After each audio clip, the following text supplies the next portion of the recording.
I grew up in a small brick house on Pine Street in Phoenix, and the house knew our noise and our quiet.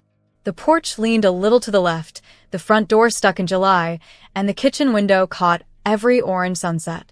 My mom, Laura, kept glass bowls on tables so light could scatter like coins. My brother, Michael, treated every day like a free sample. His wife, Sophia, floated on dreams of white sheets and tall hotels. I was the one who fixed things, paid bills on time, and trusted the steady breath of engines more than the rise and fall of voices. The morning it happened, the heat rose off the driveway before breakfast. I poured coffee into a chipped blue mug, wrote a fuel estimate on a notepad, and walked to the garage. My gray locker is plain, with a code that lives in my fingers. Inside are my logbooks, my headset, and the golden credit card that carries fuel and repairs until clients pay. I opened the door and stared at the space where the card should be. For a heartbeat, I thought I had moved it. Then the truth settled like a stone dropped in a well. My hands went cold, but my breath stayed steady. I logged into the account and watched the charges bloom across the screen. $12,800 to a Las Vegas resort. $3,500 for clothes in Los Angeles. £2,000 for romance extras that sounded like roses and bad math. I called Michael. He answered on the second ring with a smile in his voice and said, "My sister is our bank, which we use whenever we want." He said it like a line from a sitcom that never ends. Sophia laughed nearby. I stared at the old wall map in my office, the one with America in bold letters and Europe in the corner, like a pale echo. Rage came and went like a hot wind, and then something quieter took its place. I am a pilot. The jet they had booked for their dream ride was mine, title and tail number and annual inspection. Years of dawn flights and dusk landings live in that plane like a quiet savings account. I keep the charter listing open under a company name because it is useful, and sometimes I fly the plane myself when the schedule is light. I drove to the private field outside Phoenix with the windows down and the radio off. The hangar door rolled like a slow wave. My jet waited, white and patient, its nose pointed toward the wide blue morning. I set my palm on the fuselage and felt calm return like an old friend. Pre-flight is the way I pray. Fuel, oil, hydraulics, avionics, flaps, lights, cabin, doors. I touched, checked, and called each item in order. The world narrowed to switches and gauges that do not lie. I stocked the galley with cold water and soft blankets because care is a habit, even when I am angry. I added extra supplies I had picked up at dawn. Hard jugs of water, protein bars, tins, and a sack of rice. You do not add weight without a reason. I had one. I called my friend Daniel in Denver for a weather check. He asked if I was fine. I said yes and meant it. They arrived late, sun-drunk and sure. Michael wore a shirt loud enough to scare birds. Sophia wore a silk scarf and sunglasses like dark moons. Mom did not come, but she sent a text. Family first. Thank you, with a heart. The words felt thin. I tucked the phone away, kept my cap low and my mouth still, and greeted them like any pilot would. They did not look twice. They never do. We walked over the warm tarmac, climbed the steps, and settled in. I closed the cabin door and let the world outside fall quiet. We lifted in a smooth climb, Phoenix spreading below in squares and lines. The jet purred, and the sky opened the way a well-kept promise opens. I leveled off and turned west, then south, then east, sketching long arcs over open land so no one would guess where we were going. Sophia clapped when a river cut through rock like a silver thread. Michael raised a glass and bragged about how far their money would go, and I felt a small, bitter laugh rise in my chest. I checked my instruments. I checked the extra water again. I checked the line inside me that separates kindness from surrender. By noon, the sun was a white coin, bright and heavy. The ground below turned to tan and red and quiet. I tuned a frequency I had not used in years, a number that belongs to a place the world forgets. The answer came backboard and shore. Runway open, wind light, proceed as planned. I stared straight ahead and thought about the little brick house, the chipped mug, the gray locker, the missing card, and every time I had been told that love meant paying and staying silent. I set my course. I did not shake. I was done being a wallet with wings. I leaned into the horizon and let the engines speak for me, a clear promise that the next chapter would belong to me alone. I repositioned the jet on a short hop and set down at a quiet strip outside Las Vegas, a place where the sagebrush keeps its own counsel and the tower talks in a soft voice. Daniel texted, "You okay?" I looked out at the pale hills and the hot shine of the ramp and typed back, "I'm good."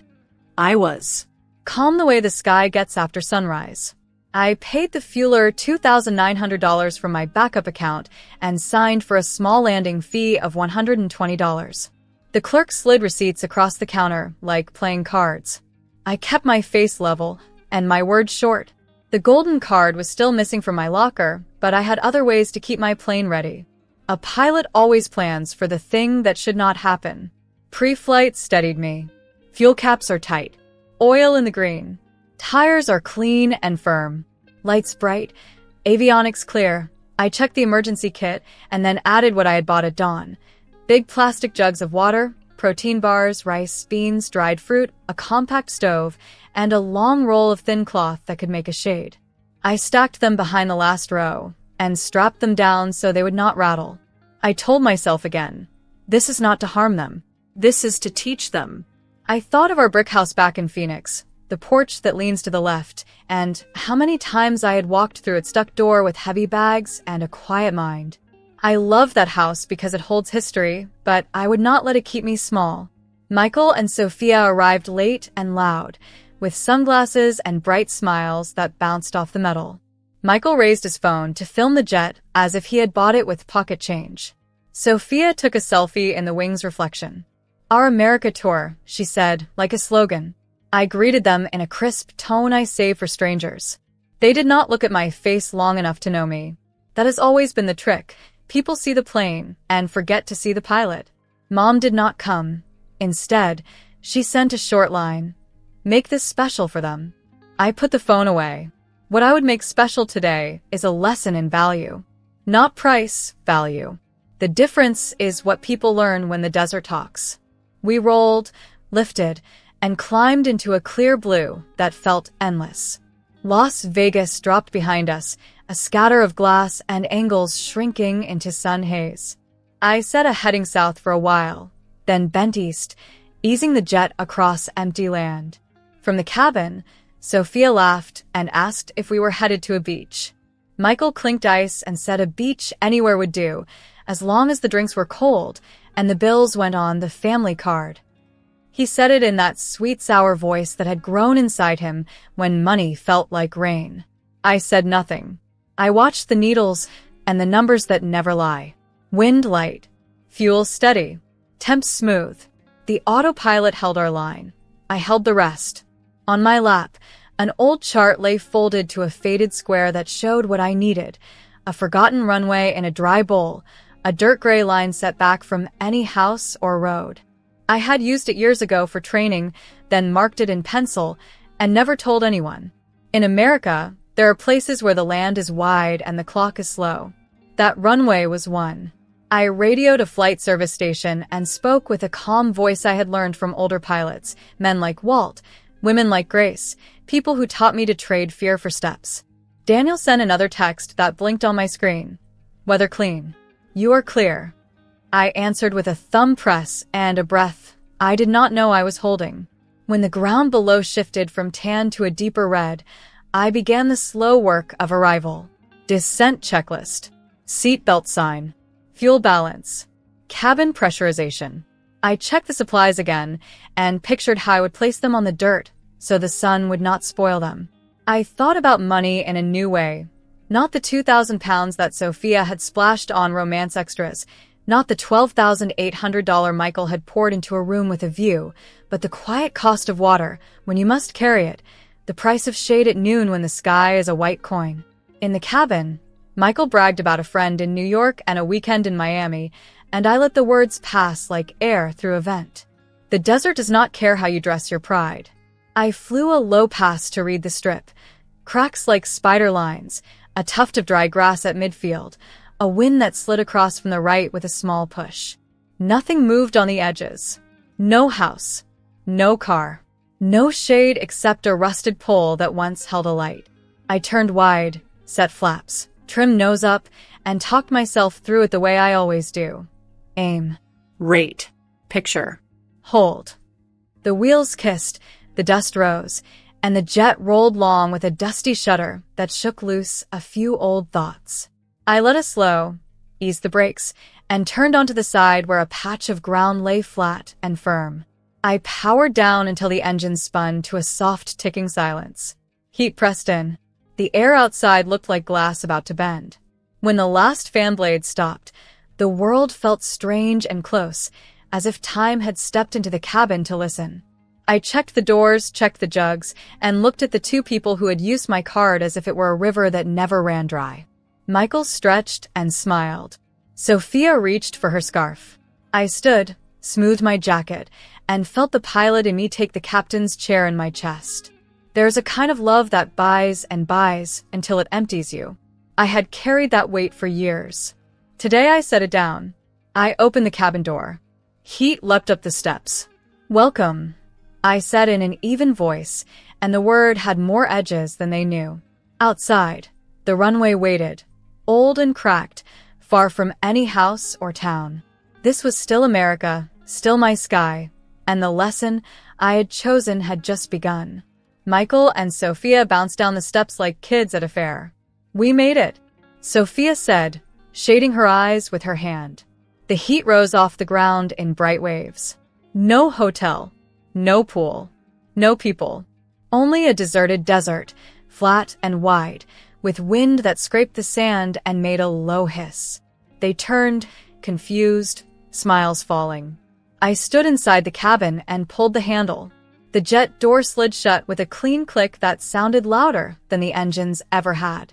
Their faces changed at once. They were not travelers anymore. There were two people standing in a place that did not care about charm. I spoke through the small side window, my voice steady. "There is food and water outside. A lot. You will live. You will learn." I pointed to the stacks I had placed under the wing. Big plastic jugs, boxes of bars and tins, a roll of thin cloth for shade, and a small stove. Michael shouted my name and reached for the handle. He pounded once, twice. Sophia called, soft at first, then sharp. I did not open the door. I started the engines. The sound grew and filled the empty field. Dust lifted around the tires like smoke. I gave them one last look to fix them in my mind, then rolled forward, turned, and took off, the runway sliding away under me as if it were a ribbon being pulled by an unseen hand. When the jet climbed, the desert turned into a hard quilt of red and tan. I felt my anger cool in the clean air. I thought of our small brick house in Phoenix, the stuck door, the chipped blue mug by the sink. I thought of my wall map with America bold and Europe pale to the side, a reminder that the world is wide, but my life is here. I am not cruel. I am a pilot and a woman who plans. I left them with water, food, and shade. I left them with a runway that a ranger still checks once a month.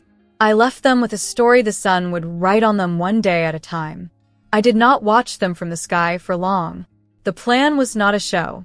I turned north to a small city field, paid $310 for fuel, and parked in a corner of the ramp. My hands shook for the first time when I set the brake. I let the shake pass, the way heat passes at dusk. Mom called 3 times. I let it ring. She sent a message that said, "Please call, darling." I read it and put the phone face down. Teaching is not loud. It is steady. I logged the flight, drank water, and sat until my breath felt right again. Most of what I know about their first days I learned later, from the ranger's short report, and from the way Michael's voice changed when he told me parts of it on the phone. On day 1, they pulled the jugs into the shade of the wing and tied the long cloth to the rusted pole at the edge of the strip. They sorted the food into piles the way I hoped they would. Quick calories for morning, slow food for night. They tried the small stove and cheered when the flame caught. That first night, the heat slipped away, and the dark felt large. Coyotes called far out, and the stars looked close enough to touch. The desert is not empty. It is simply wide. By day 3, they understood water in a new way. They set rules. A cup at sunrise. A cup at noon. A cup when the sun fell. They kept the lids tight and set the jugs in the small triangle of shade that moved with the day. They put wet cloths on their necks and shared without fighting. Michael stopped joking. Sophia stopped filming. They learned that a hat is worth more than a story when the sun is a white coin. At night, the air cooled so fast their teeth clicked. They took turns waking to check for lights on the horizon. There were none. A week in, they built a little camp against the wind. They found old pallets near the fence and propped them up to make a wall. They moved the boxes there and stacked stones like a low ring. They walked the length of the runway at first light, hoping for a road, but the sand kept its secrets. They tried a signal fire with dry brush. Smoke rose, but no one saw it. A hawk did, and it watched them from a broken post like a judge in a small court. Their voices softened. They said please and thank you. They said I'm sorry more than once, and the words did not bounce off anything. They went into the air and stayed there. While they learned, I kept the jet ready. I flew short runs to New York and Denver for work and brought the plane back to Phoenix between trips. I paid a hangar fee of $680 and bought filters for $95. I kept the golden card locked up and used my backup account, which held $15,000 that felt like breath I could save for later.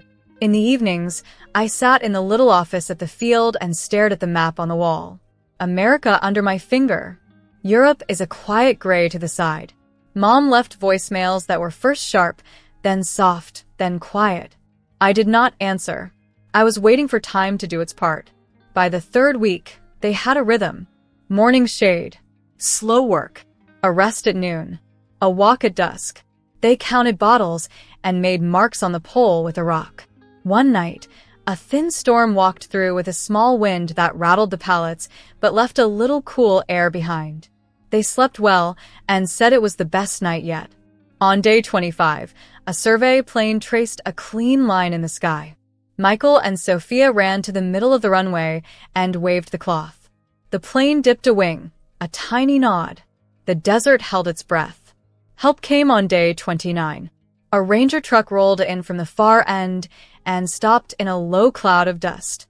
The ranger had a sunburned nose and a kind voice. He offered water first, then words. They rode out with him on rough dirt, and the runway sank back into heat and quiet. I heard about it from a radio call that the office patched through. Later, I saw the rescue fee for $1,600. It came to my email in clean black lines, due in 30 days. I looked at the amount and let out a slow breath. I forwarded it to Michael with no note. An hour later, my phone rang. I let it go to voicemail. When I listened later, his voice had edges I did not know. I'll pay it, he said. I get it. I'm sorry. That night, I drove past our brick house but did not stop. The porch leaned the same way, and the kitchen window held the same orange light. I parked by the field and sat under the wing of my jet as the sky went dark. The air smelled like hot dust and cooled metal. I was tired, but a deep kind of peace sat with me. The desert had done what I could not do with talks or tears. It had shown value in a plain way. Water is wealth. Shade is grace.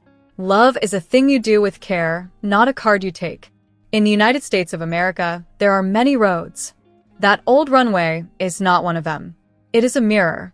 I had held it up, and we had all seen who we were. Tomorrow, I will choose my road. I flew back to Phoenix and parked the jet in its hangar, the metal still warm from the long sun. I finished the log entry, checked the tie-downs, and stood in the hush that follows a hard choice. My phone lit with missed calls from Mom and a short text from Michael. We're out. I let the screen go dark. On the drive into town, I passed our small brick house on Pine Street. The porch still leaned left. The kitchen window still caught the orange light like a kept promise. I did not stop. I turned toward the airport hotel, slept 4 hours, woke at dawn, and felt something inside me click into place, like a latch that had waited years to be shut. 2 days later, I made an offer on a small adobe house near Santa Fe, still in America, tucked against a low hillside with a cottonwood out front. The place had a tin roof, a deep porch, and a front room wide enough for a map wall. The price was $320,000. I put down $75,000 from money I had saved with long flights and careful work. The mortgage felt less like a burden and more like a rooted wing. I paid $2,400 for a used leather sofa and $1,200 for a scratched oak table that I sanded smooth over a quiet weekend. I bought a secondhand bed for $600 and a simple rug for $250, rolled it out, and watched the room stop echoing. The lawyer's work came next. My friend Grace drew up strict rules for my accounts and the company that holds the jet. No more family access. No more keys on a hook by a door that anyone could open. We set spending alerts at $100, moved charter payments to a new business account, and wrote a clear list of trustees who would not bend. The golden card could only be used for fuel, maintenance, and repairs with my signature on file. I paid Grace £900 because she worked fast and she cared, and because she looked at me and said, "You're the captain here." I bought a steel safe for $380, bolted it to the floor, and locked the card inside. I changed the code on my locker to a number no one would guess. The date I first soloed. I still fly. In the weeks after the rescue, I took steady trips over America, Phoenix to Denver, Dallas to New York, Santa Fe to San Diego, and back. I woke before dawn, checked the weather, ran my hand along the leading edge, and let first light find the wings. A woman named Olivia booked me to take a small team to a meeting in Chicago. She paid the invoice the same day and wrote, "The landing was art."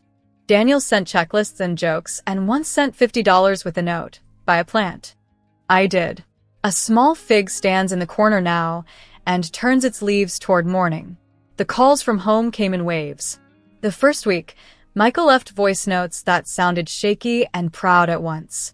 He paid the $4,600 rescue fee himself and cut up 2 extra cards he did not need. He said he was sorry for the line about me being the bank. He said he was selling a gold watch he never wore and starting a budget. I thanked him and did not invite more. Mom's messages were harder. She said families help each other. She said I did not understand how hard life can be. I wrote back when my words were calm. I will help with what I choose to help. I will not be taken from. She sent a single reply. Okay. Moving in became a ritual I could hold. I spent $280 on tools and $140 on white paint and worked on one wall at a time. I found a secondhand piano for $900 and learned 2 simple songs that sounded brave in the empty room. I bought 3 blue mugs for $12 each to replace the chipped one I left behind. On weekends, I took the jet up alone, traced a lazy loop over the desert, then dropped back into Santa Fe, light and easy, like a hand placed gently on a shoulder. I met my neighbor Henry, who grows tomatoes and names them, and his wife Nora, who brings me mail when I forget to check the box. One mild evening, we sat on my porch and split a pie that cost $16. We ate in quiet and watched the sky go from copper to blue. I learned to plan joy the way I plan fuel. Every month, I set aside $200 for simple things: a ticket to a small theater, a stack of used books, a dinner with friends where we split the bill with easy smiles because we can. I kept one shelf for Europe travel guides as a quiet dream, a reminder of how wide the world is, but I stayed here. This story is about America, and my work is here, and my heart is too. I started a small fund for girls who want to learn to fly. The first scholarship was $1,000 and went to a teenager named Lila who loves checklists and clouds. When she texted me, I passed my first written. I cried in the kitchen and laughed at the same time. One afternoon, out of habit, I drove back to Phoenix and parked near the little brick house. I did not go in. I walked the block and looked at it from across the street. A woman I did not know watered the hedge. She waved. I waved back. The house looked smaller than the one I carry in my mind. That was the last time I needed to see it up close. On the way home, I stopped at the field and ran my hand along the jet's fuselage. "We're okay," I said. Machines like truth. They answer by doing exactly what they are built to do. Later, Mom asked to meet. We chose a diner halfway between Phoenix and Santa Fe, the kind with chrome edges and pie under glass. She wore a blue dress I knew from church days and held my hands for a long time. She cried, then she laughed, then she apologized for the card. She said she had been scared about money and wanted my brother to have one pure thing. I listened. I told her I understood fear. I told her I would pay for what I choose and nothing I do not choose. We split the check, $28, and hugged in the parking lot. When she let go, I felt lighter but not empty, the way you feel after setting a heavy bag down and finding your balance again. Evenings at the Adobe house are a kind of soft flight. I cook simple food, sweep the porch, and watch the light walk up the hill. The map wall holds America in bold lines, with a small corner for Europe like a folded postcard. I keep the jet ready. Hangar fees $680, filters $95, oil checks on schedule. I keep myself ready, too. Early nights, clear lists, a little music on the piano before bed. When the wind shifts, the roof hums like a low engine, and I feel steady, as if the whole house knows how to lift and how to land. When people ask about my family now, I tell the truth in plain words. I gave them food and water when they needed it. I gave them time to think. Then I gave myself a new start. I am a woman who pilots her own sky. I learned that love without limits turns into a wallet. Now my love has limits, and my sky is wide. Each night, I lock the golden card in the safe, turn the dial, and hear the soft click that means I kept a promise to myself. I switch off the lamp, breathe, and sleep. In the morning, the horizon opens like a clean runway, and I take it, nose up, heart steady, heading set to my own true north.